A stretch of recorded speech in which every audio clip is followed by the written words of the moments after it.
Matthew chapter 13. That same day, Jesus went out of the house and sat by the lake.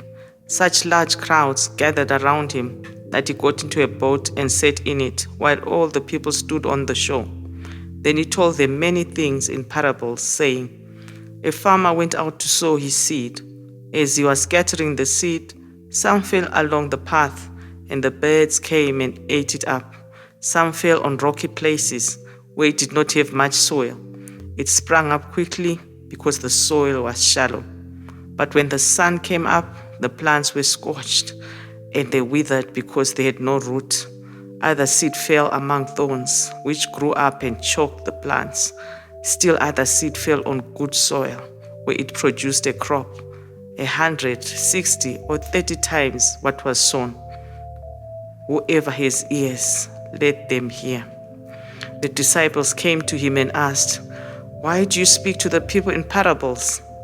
He replied, Because the knowledge of the secrets of the kingdom of heaven has been given to you, but not to them. Whoever has will be given more, and they will have in abundance.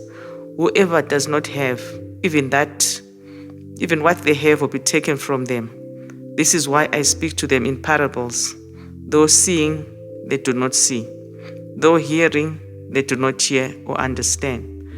In them is fulfilled the prophecy of Isaiah. You'll be ever hearing, but never understanding. You'll be ever seeing, but never perceiving. For these people's heart has become calloused. They hardly hear with their ears, and they have closed their eyes. Otherwise they might see with their eyes, hear with their ears, understand with their hearts, and turn, and I would heal them. But blessed are your eyes, because they see, and your ears, because they hear. For truly I tell you, many prophets and righteous people long to see what you see, but did not see it, and to hear what you hear, but did not hear it. Listen then to what the parable of the sower means.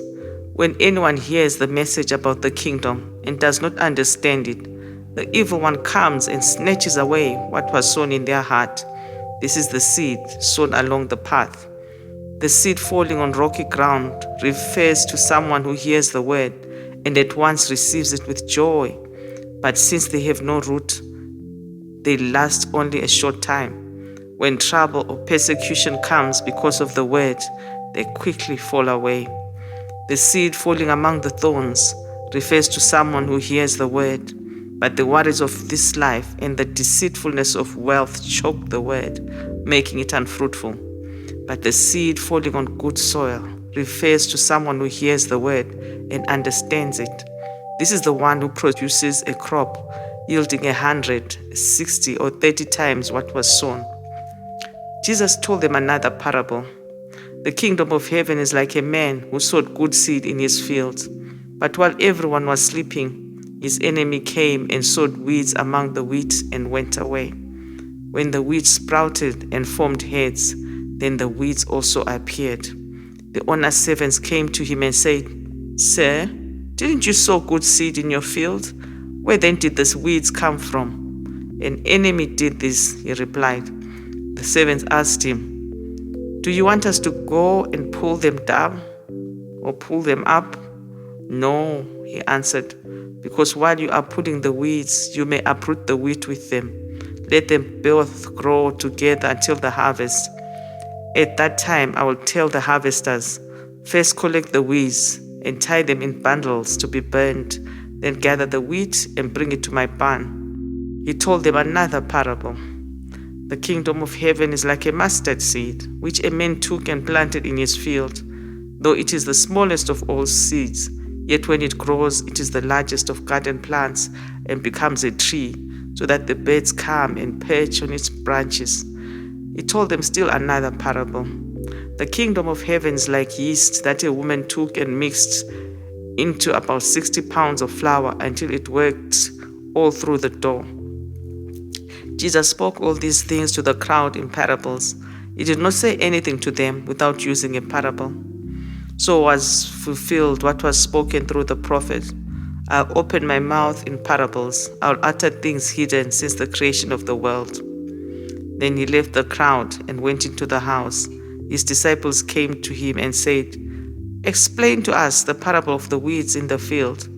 He answered, "The one who sowed the good seed is the Son of Man.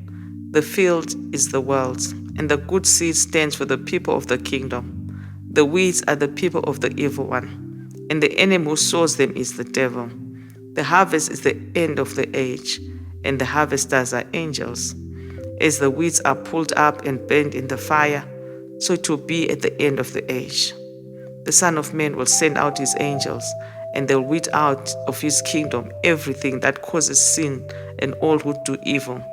They will throw them into the blazing furnace, where there will be weeping and gnashing of teeth. Then the righteous will shine like the sun in the kingdom of their Father.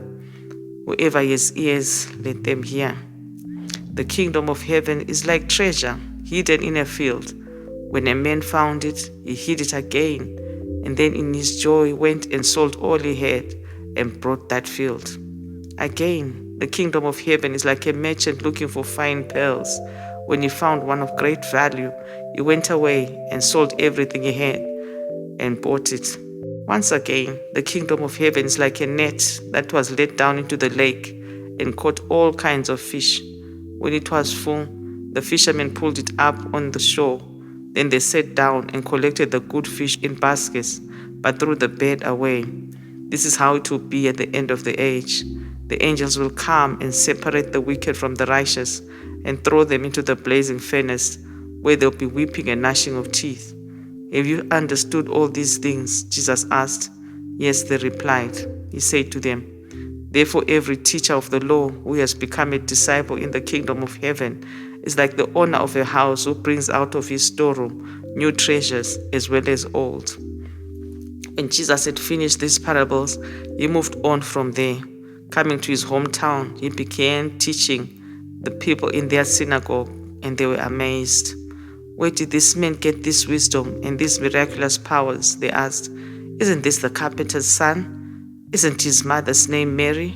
And aren't his brothers James, Joseph, Simon, and Judas? Aren't all his sisters with us? Where then did this man get all these things? And they took offense at him. But Jesus said to them, A prophet is not without honor except in his hometown and in his own home. And he did not do many miracles there because of their lack of faith.